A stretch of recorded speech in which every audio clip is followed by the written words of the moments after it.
So hey all the future assistant professors, welcome back to English Winglish by Pooja Singh. As you have heard that for UGC NET, you should start your preparation with British literature because that is very heavy, because that is very important and everything is covered. Yes, I do agree with that. No objection for that. But what I want you to start with literary terms and devices, because that is the core of English literature. If you don't understand what is alliteration, what is synecdoche, what is proloposis, what is the most important terms and how you are going to judge English literature, all the short stories, all the novels, all the epics, all the drama, that is related to that. So if you don't start with literary criticism, you are going to miss the essence of English literature, and I don't want you to miss that. So I am going to teach you all the important literary terms, devices, and it will be a long series. Yes, it will be a long series. So I know British literature is important, and you have watched a lot of videos, and in our brain there is a subconscious mind that knows everything, that yes, because since you have watched a lot of videos regarding British literature, in your mind you know what is important and you have read it. Okay, what you haven't read it is literary terms and devices, and that's what I'm going to prepare you, so that if you see any unseen passages, because they ask a lot of questions, devices kya hai, what is devices, what is the rhyme scheme. So I'm going to teach you everything. So without any delay, let's get started. The very first literary term that I'll start with is allegory. You will say, ma'am, ye to bahut easy. I know it sounds easy, but yahi agar aapke exam mein aa jayega, you will be like, oh, what it is. I want you to prepare for the best, right? The very first thing is that I'll give you the word allegory originated from Latin, okay? And it is the meaning, and it is translated to what? Veiled language. What does that veiled language means? Veiled matlab hota hai parda, घूंघट, छुपाना, right? So an allegory is a story where characters, events represent deeper meanings, usually moral, political, or social ideas. So allegory means what? A story with a hidden message, okay? A story with a hidden message. For example, I'll be telling you that allegory also, it is of two types. Allegory is of two types. The very first one is fables and the other one is parables, okay? These two are the main thing. Now, we'll see the example. George Orwell's Animal Farm. That is the best example of the allegory. Now, what does that? So the animals represent political figures and the Russian Revolution. Now the Napoleon was in the form of Stalin and the snowball was in the form of Trotsky. Now this animal farm is not just, now I'll show you, this is the animal farm, okay? This is the animal farm, and this story features animals rising up against their human owners. Like, to form what? To form a socialist government. Now you will be saying, who is? So if you see this pig in the story, he is the manipulative leader. He is the manipulative leader who dictate others. You can see he is dictating. He is dictating to all. He is dictating to all. Rest all are following. And the act for their own personal benefit and rather than for the welfare of the society. Now you have to be very clear about it. The farm is not only a farm, it represents society and politics. And animal farm is a political allegory because they are talking about the animal and they are trying to give a hidden message. I hope it is clear for you. Allegory means a hidden message. And for example, I have given you the Animal Farm. I think this will be clear. If you have read Animal Farm, you would be knowing it, okay? And if you have not read, please go and read because that is very important. And a lot of PYQ has been asked in the UGC NET examination. So please read it. Now the second term which I would be like to talking about, the alliteration, my favorite. I am doing this alliteration thing since I was in classics and I loved this figure of speech, right? So what you have to do is, this is very easy, repetition of the same initial sound in nearby words. What? In nearby words. For example, I have just taken as Peter Piper picked a peck of pickled peppers. So that is very easy to find. If you see any unseen passage, they will be asking, find the figure of speech. So if the alliteration comes, that's the win-win, okay? So you can see the sound repetition of PPP. Now I'll give you the literary example. In Beowulf, bitter breast, the repeated B sound creates a musical effect and the alliteration of the same beginning sound. And for to support this, I have poured this, this picture. Now, can you see it? Beowulf, bitter, breast, best. Can you see the repetition of B, B, and B? So that's how it is very important. A lot of words in there for your example. And if the opening line or in the line between and found the poem and the lines, see, baneful, blooded, brave, and born. Again, B, B, B. So if any question comes from the find the poem name, or you can find it very easy. You will find all the repetition with B.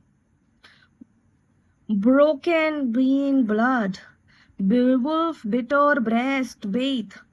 Beowulf, bester, bile. So a lot of B repeated words. So that is why I thought to include this picture. I hope you are enjoying this video. And if you are not enjoying it, you can skip this video because this is for the serious aspirants who don't want to lose even their 2 marks. That's one question. If you are willing to give one question 2 marks, and that is the difference where NET and JRFs is a thin line. So if you want to cross this thin line, you have to watch it. Rest, your decision. You are free to do anything you like. Now the third is allusion. What is allusion? So it is generally a brief and indirect reference to a famous person, event, place, mythology, text. You are just describing. It might not be in the real, but you are just telling its meaning within the context, like sense of the pleasure. You cannot tell it, but you can just feel it. So for example, she's Cinderella. Now the writer does not explain Cinderella, but expects reader to know the reference because we all have seen Cinderella. The cartoons, the storybooks. So the reader assumes that, okay, if I am writing the word Cinderella, he or she might expect to know who is Cinderella. Okay. Now I'll give you the example from the literature. In T.S. Eliot, The Wasteland, there are many references to mythology, religion, literature. So if you will talk what is allusion, it is a hint to a reader to understand what is allusion. For you, I have created this picture. The Wasteland, there will be myth, there will be past and present version, there will be unreal city London. So the reader is expecting you to know what London is all about. The reader is knowing how a card, tarot, current reader going on. Then the reader is telling April is the cruelest month. Then there is the game of chess. He knows what is a game of chess. So these are the things that you should know what it is. Now he also mentioned in one of the pages that Inferno, he describes what Inferno looks about. So if you haven't read Dante's Inferno, you are missing out to the real. Just read it. Dante's Inferno is incredible. You will get goosebumps. Yes, do read it. So allusion means you are giving a hint and you're expecting a reader to understand it. Okay. Now comes a very interesting device, anaphora. What does that mean? So it is just a repetition of word or phrase that will be either in the beginning of the successive lines or the sentences. What does that mean? Here if you'll see, every day, every night, every moment. So what is the repetition here? It is the word of every. Okay. Now I'll give you the example of Charles Dickens' A Tale of Two Cities. Again, very important. Please read it if you haven't read it. Every time in UGC NET they have asked about this question. So A Tale of City, it was the best of times and it was the worst of times. Many students get confused that anaphora means the whole sentence is being talked and in contrary. No, what you have to do in anaphora, it just means they're talking about it was, a repetition of it was. So please students don't get confused here. Now, so repeated structure create emphasis. Ana means again the beginning. So again, if you'll see the repeated echoes of the turbulent era of it was the best of the times, it was the worst of the times, a tale of two cities. If you will see here, every day, every night, every moment. Okay, there will be every day, every night, every moment. So there will be the times where you understand that what it is, it was the. Okay, so anaphora means the repetition of the word in the beginning. It simply means what is Antithesis. The word antithesis just means the opposition of the contrasting ideas that are placed together. For example, man proposes, God disposes. In Dickens' A Tales of Two Cities, if you see, it was the best of the time and it was the worst of time. So the time is same, but once it was the best time and one it is the worst time.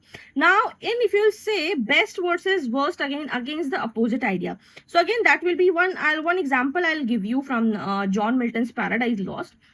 He says that it is better to reign in hell than to serve in heaven. So what did he say? The line contrasts the idea of being a ruler in the hell than to being a servant in the heaven. And that's alongside the ultimate opposing locations of the hell and heaven. So there will always be best versus worst, God's decree, and all its hell, heaven, there will be contrasting ideas. Time, best or worst. Okay. So antithesis means the oppositions of the contrasting idea. That's so easy. And if you're losing your 2 marks for this easy concept, you're losing your net or JRF. Now comes 6th number, apostrophe.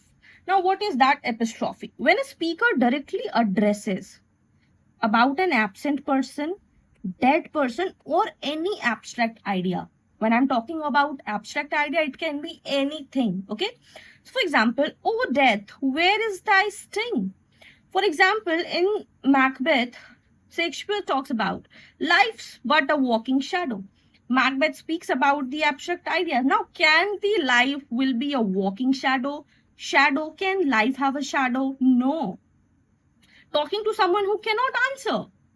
Again, if you see in John Donne's sonnet, he says that death, be not proud. And this was the question of your June 2026. June 2026. Okay. So the unending shadow, oh death, where is thy sting? So he talks about the abstract versus concrete. He talks about the Macbeth vision, the abstract life. He's talking shadow. If there will be a talking shadow, it would exactly look like this, something, he's Macbeth and there will be talking shadow, walking shadow, poor, player, sound and furry, everything. So life is what but a walking shadow. So he's not talking about the particular shadow in this, but he's talking. So that's an apostrophe. That person is not there. They are not human. This simply strictly the apostrophe without personification. So this is the example. Okay. Now the next comes bathos. What does bathos mean? There's a sudden change from serious or grand style, something silly or ordinary. I'll just give you the one example. Suppose everybody knows that April Fool. You do a prank. You do a prank with your sister or brother. You give them a big, huge gift, and when they open it, it is empty. That's all bathos means. You talk about something and that is nothing. He lost his kingdom, his wealth, and his favorite sandwich. What it is. You're just talking about the bigger things in life. You're talking about the sublime things in life. And now what favorite sandwich? So that last part creates a comic form. For example, Alexander Pope used bathos in Barry, bathos. Okay. Now comes conceit. When I see the word conceit, I just remember 2 poets. The very first one is John Donne, my favorite, and Andrew Marvell. They were the one who talks about metaphysical conceits. To compare what? To compare the spiritual, emotional qualities to talk everyday earthly objects. Like by utilizing these complex comparison, the poets were able to know what they want to departure from it or the predictable styles of there to showcase. Now it is an unusual extended comparison. So you just have to know conceit means conceit, comparison between 2 very different things. For example, if you talk about John Donne's A Valedication for Body Morning, again a PYQ, he compares lovers to 2 legs of compass. Now what? Where are lovers? Where is the compass? Like one moves, the other remains connected. So conceit is what? It is a creative comparison. For example, if you see how beautifully he has compared. He was, on a journey. He wrote while John Donne was having a trip to Europe. And at that time, he wrote his wife a valediction to forbidding morning, that please don't be sad. It is like, although I am going to Europe, but my love for you will always be centered here, and I might be in Europe, but we two will be connected always. That two will remain same. And how beautifully he portrayed. Okay, so he went to the voyage, the extended love extended, worldly voyage, soul's extension, you can say that. So this is the moment where he wrote to his love. Okay, so it means the creative comparison. Okay, this one is my favorite, circumlocution. You know why? Because you might know, if you have any interest in current affairs, you might know Nitin Gadkari, right? If any reporter asks any question about the ethanol, he does circumlocution. And I think this example will blow your mind, and you must have understood क्या होता है. Circumlocution means you are doing this thing. You are just using all albal words for saying a simple word, that yes, I am doing fraud with all my citizens. Rather, he says that no, ethanol is a blending, it is a balanced, it is this, it is that. You should complain to that, your particular falana dhamkana and all sort of things. So that's called circumlocution, instead of using many words instead of simple word. Okay. For example, an instrument used for writing with ink instead of pen. Okay. I'll also give the examples. Charles Dickens often use elaborate description like around, location, speech, talking around the topic. So he, write a lot of things. Okay. And if you get a lot of questions, if you talk about socks, like how you will describe socks, please do let me know in the comment section. I'm saying socks. You can say that a piece of clothing which you wear, on your feet, to under your shoes, to keep your feet warm. That's socks. So that's called circumlocution. Okay. The next is chiasmus, meaning a reverse grammatical structure. Very easy. You're writing AB, instead you can write BA. For example, ask not what your country can do for you, ask what you can do for your country. Just reversing the words, nothing like that. For example, John F. Kennedy famous speech uses chiasmus, and that's just crossing the structure, nothing like that. You can write like that, live simply so that others might simply live. That's very easy one. Okay. Also, there is one example, never let a fool kiss you, or a kiss fool you. Okay. So these are the examples from literary. Now this is diacope. What does that mean? Diacope, repetition of a word with a small gap in between. For example, to be or not to be. Okay, what is that? You can just see the small gap in between to be or not to be. That's it. So it is Shakespeare's Hamlet, words. That is nothing is that. If you see anything like that, it is nothing like so deep into it. Okay.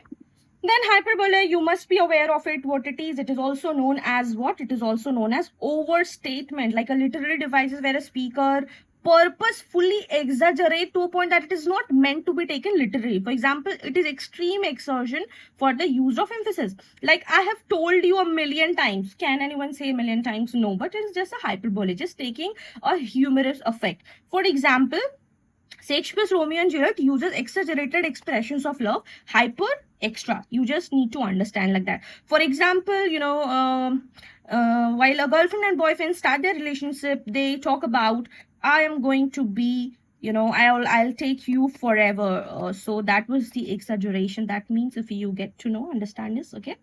Now, what is imagery? Again, very easy one. You have heard of it all. So, it is something that is a figurative language by an author to represent and, like an objects, actions, ideas in a way that appeal to our physical senses, like language that creates pictures in the reader minds using senses. For example, visual imagery, auditory imagery, tactile imagery. For example, John Keats' poems are rich in sensory imagery. Like when you read his poem, you will start imagining things.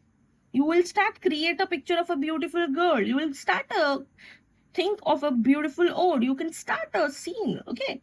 And also Emily Bronte's Wuthering Heights create powerful natural imagery. I'll just show you. When you read it nicely, you will get effect like all black, there will be Heathcliff. There will be like all the plants, trees, and how their homes were connected, and the plants, things like that. So yes, this is like saying it was dark and dim in the forest, creates a strong visual image that you are forced to think that yes, You can easily picture the setting.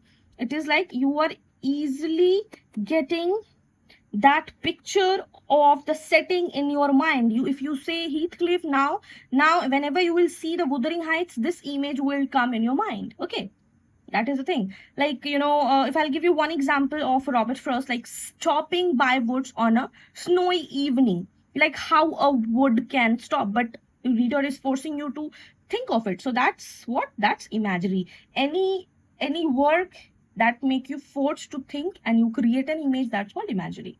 Now, this is the irony. Oh my God, I'm saying that. What is that? Difference between what is said and what is meant, or what happens or what is expected. Now, you should be knowing the difference between all. So there are three types of irony: verbal irony, dramatic irony, or the situational irony. So it is like when you are saying something but you don't want to say that. If you want, like, you want to hurt that person but you're saying it nicely. For example, Shakespeare's Othello. The audience was knowing Iago is evil, but Othello trusts him. That is irony. That is irony, It is the irony. Also, there is one example of from Shakespeare's only. Julius Caesar. When after the death of Caesar's, Mark Antony, the famous speech, he says that Brutus is an honorable man. And he repeatedly say that. So that is, how verbal irony works. And he knew that here to convey the exact opposite meaning into the crowd. So that's called irony. This one is the interesting one, juxtaposition. What does that mean? It means that placing two contrasting things close together to highlight the differences. What does that mean? Light and dark, two opposite things, but why we are putting it like, you can talk it about binary opposition as well. So light and dark, completely contrasting ideas placed side by side to know or to highlight the differences. For example, A Tale of Two Cities I'll give you because it is repeatedly asked in UGC NET. So best of times and the worst of times. So that's here juxtapositions, and that's it for today's video. So that is for today's video. Do let me know in the comment section, did you understand it? Did you learn anything new? Or did you like it or not? Everything in the comment section, okay? And I hope this video will be very helpful for you. And yes, this series will be going to be very long because I'm going to cover everything. Yes, you heard me right, everything. So do let me know in the comment section. And if you found this video helpful, do not forget to like, share with your friends, those who are preparing for UGC NET and confused where to start. This is the video where you should start with, and keep learning, keep shining. All the best. And if you have not subscribed it yet, do subscribe it now because you're going to get a lot of amazing videos regarding UGC NET.